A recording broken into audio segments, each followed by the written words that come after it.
ございます。土です。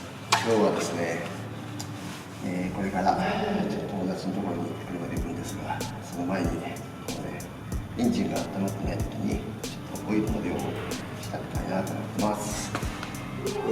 まず、よし、ここですね。ここにエンジンオイルのスティックがあるので、ここを抜きます。こんな感じですね。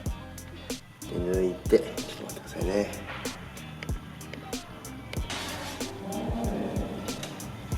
抜きます。抜いて1回、抜いて1回、ついたオイルを入れる、取ります。そしてもう一度入れます。で、取り出します。そうするとですね、オイルの量マックスよりもちょい下って感じなので、いい感じのオイルの量は大丈夫だと思うし、基本ずっとこの量が入ってる、マックスよりちょっと下が入ってるので、オイルの減りもほぼない。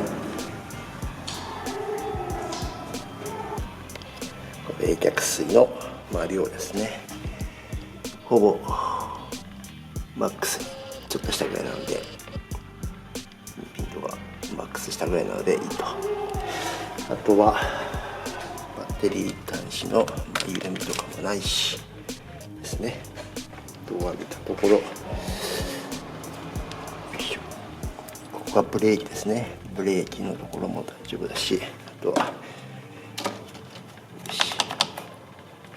大丈夫じゃないかというところで、ひとまずちょっとエンジンをかけてみましょうかね。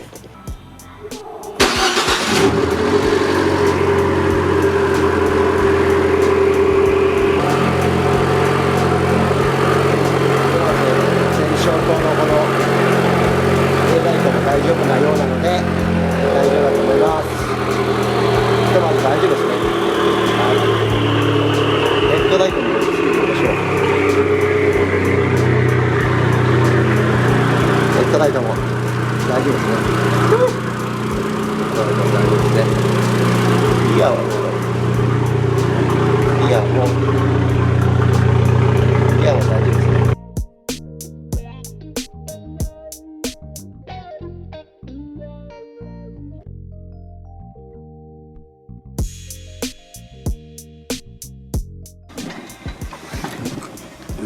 かっこいい。いいっすね。